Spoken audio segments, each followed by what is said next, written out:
प्रिय दर्शकों नमस्कार। मैं पंडित GS कौशिक दिल की गहराइयों से आपका स्वागत करता हूं आपके अपने YouTube चैनल GS घृत कौशिक में। आज मैं आपको बताने वाला हूं कि आप खुद घर बैठे बैठे अपनी जन्म कुंडली को देख करके किस प्रकार से पता कर सकते हैं कि आपकी शादी का योग कब बनेगा, कौन से साल में आपकी शादी होगी, कौन से महीने में होगी और कौन से दिन होगी। इस प्रश्न को लेकर के मेरे पास बहुत ज़्यादा फ़ोन कॉल्स आते रहते हैं, कमेंट भी आते हैं। बहुत सारे मेरे प्यारे दर्शक अपने बच्चों की जन्म कुंडलियों का विश्लेषण मुझसे करवाते हैं और लगभग 40% जन्म कुंडलियों का विश्लेषण मैं इसी प्रश्न को लेकर के करता हूं कि शादी का योग कब बन रहा है। क्योंकि बहुत सारे लोगों का यही प्रश्न होता है कि हम काफ़ी समय से प्रयास कर रहे हैं बच्चों की शादी के लिए, लेकिन हम असफल हो रहे हैं। तो हमें ये बताइए कि बच्चों की शादी का योग कब बन रहा है।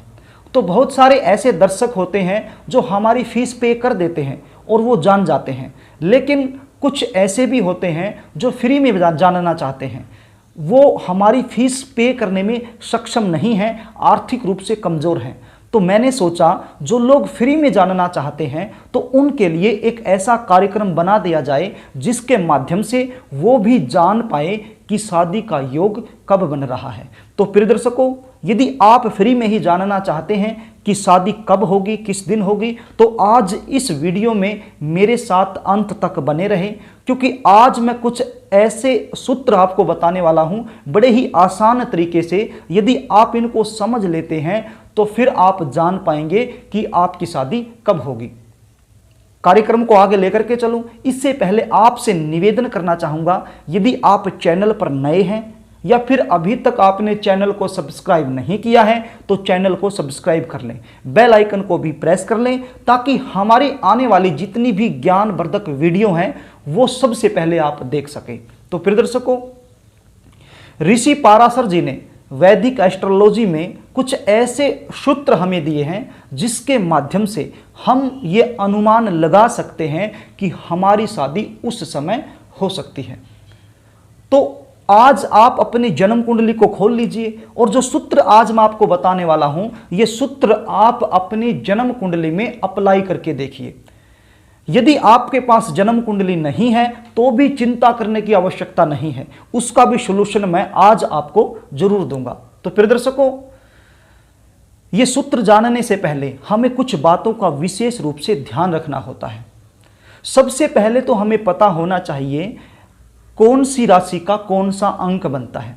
अर्थात जो जन्म कुंडली होती है उसमें कभी भी राशि नहीं लिखी जाती, राशियों के अंक लिखे होते हैं। आप स्क्रीन पर भी देख लीजिए, एक जन्म कुंडली का चार्ट आप देख पा रहे होंगे, तो इसमें कहीं पर भी राशि नहीं लिखी, राशियों के अंक लिखे हैं 1 से लेकर के 12 तक।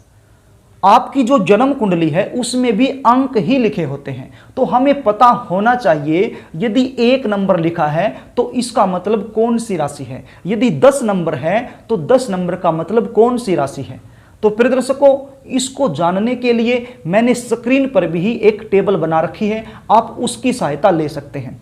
अब देखिए, मैंने 1 से लेकर के 12 तक के अंक लिखे हैं और इन अंकों के सामने मैंने राशियां लिखी हैं और राशियों के सामने मैंने ग्रह लिखे हैं।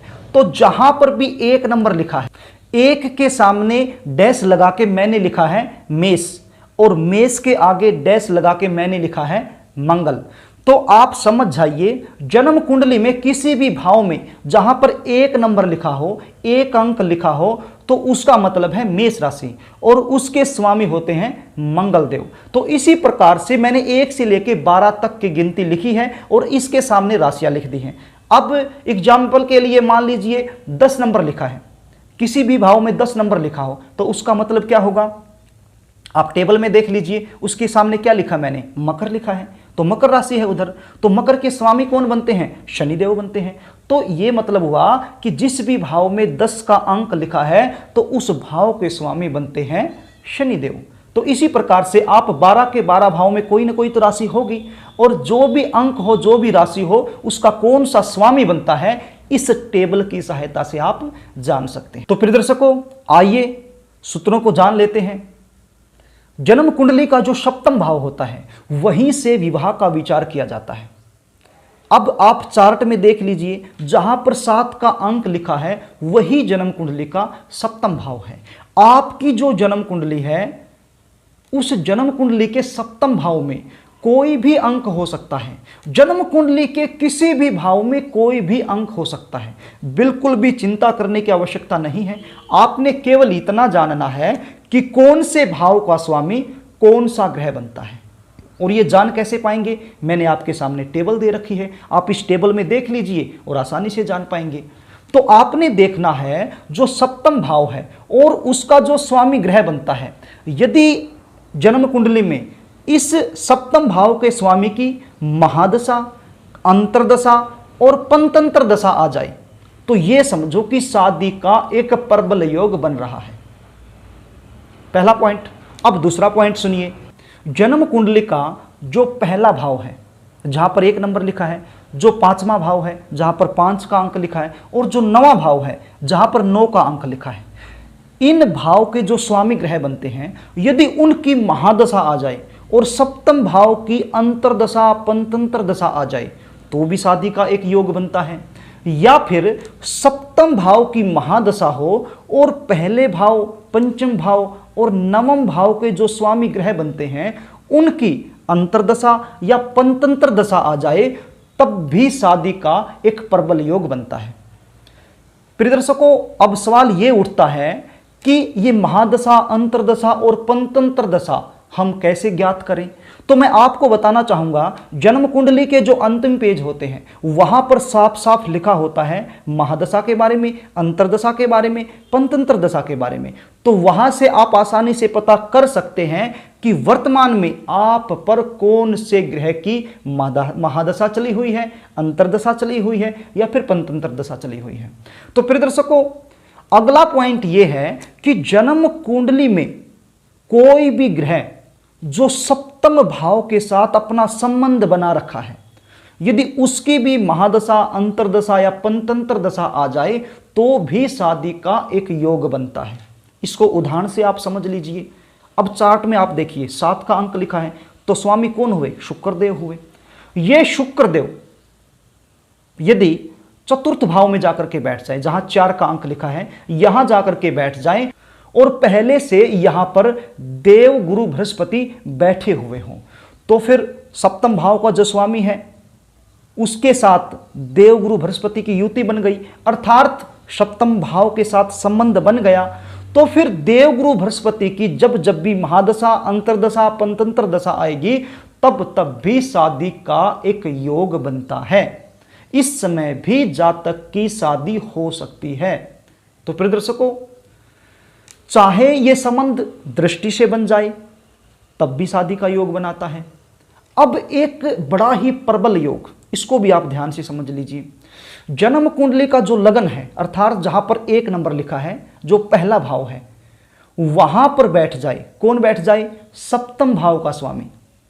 अब मान लीजिए यहां पर 7 नंबर इसके स्वामी शुक्रदेव बनते हैं, तो शुक्रदेव यदि लगन में जाकर के बैठ जाए जहां पर 1 नंबर लिखा है तो फिर शादी का बड़ा ही प्रबल योग बन जाता है।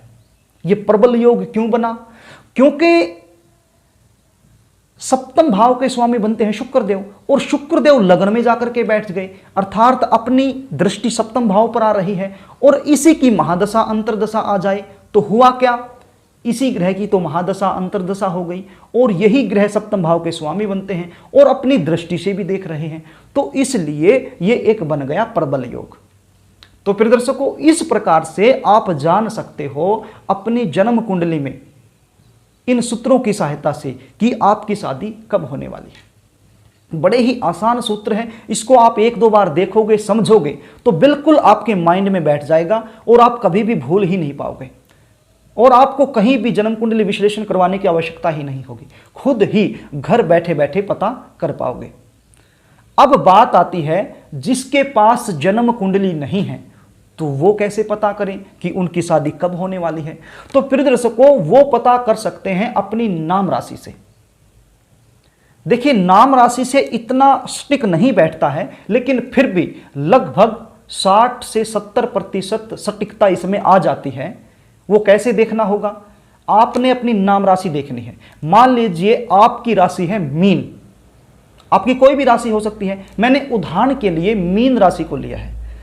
तो मीन राशि में जब जब भी देवगुरु बृहस्पति गोचर करेंगे तो शादी का एक प्रबल योग बनाएंगे।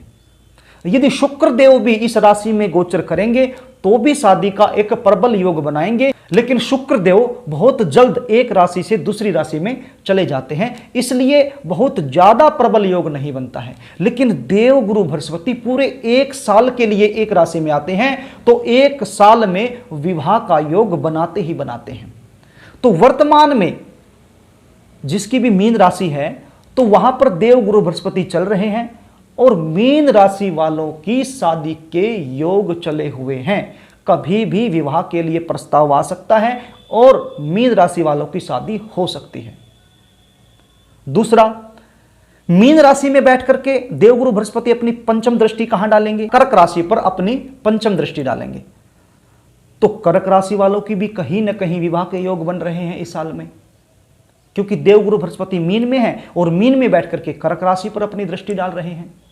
और अपनी सप्तम दृष्टि कहां डाल रहे हैं? कन्या राशि पर। तो कन्या राशि वालों का भी कहीं ना कहीं योग चल रहा है।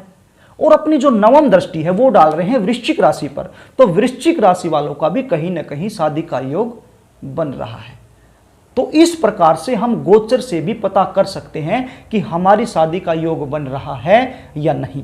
लेकिन ये 100% सटीक नहीं होता है, ये लगभग 60% सटीकता इसमें पाई गई है। तो इस प्रकार से आप पता कर सकते हैं कि आपकी शादी किस साल होगी, किस महीने होगी और किस दिन हो सकती है। तो प्रिय दर्शकों, बड़े ही आसान सूत्र हैं। ये विशेषकर मैं उन लोगों के लिए लेकर के आया जो लोग फीस पे करने में सक्षम नहीं हैं और जानना चाहते हैं। अब जानना कौन नहीं चाहता? जानना तो सभी चाहते हैं। तो प्रिय दर्शकों, आशा करता हूं कि आज जो जानकारी मैंने आपको दी है वो आपको समझ में आ गई होगी और अपनी जन्म कुंडली में ये सूत्र आप जरूर लागू करके देखेंगे। यदि आप अपनी जन्म कुंडली का मुझसे विश्लेषण करवाना चाहते हैं, जानना चाहते हैं कि जन्म कुंडली में कैसी कंडीशन बनी हुई है, यदि आपके विवाह में विलंब हो रहा है या फिर आपके कार्य क्षेत्र में भी आपको अच्छी खासी सफलता नहीं मिल रही है, व्यवसाय में भी आप सफल नहीं हो रहे हैं, नौकरी आपको नहीं मिल पा रही है, बीमारी से आप परेशान हो सकते हैं, किसी भी प्रकार की समस्या आपके जीवन में यदि चल रही है तो फिर स्क्रीन पर दिए गए व्हाट्सएप नंबर पर आप अपनी समस्या टाइप करके भेज सकते हैं। उसके बाद मैं खुद आपके पास कॉल करूंगा और आपकी जो समस्या है उसका समाधान करने की पूरी कोशिश करूंगा। जो भी स्टिक उपाय बनते होंगे वो मैं आपको बताऊंगा। तो प्रिय दर्शकों, यदि कार्यक्रम आपको अच्छा लगे तो वीडियो को लाइक करना, शेयर करना एवं कमेंट करना। आज के लिए बस इतना ही। कल फिर मिलेंगे, तब तक के लिए नमस्कार।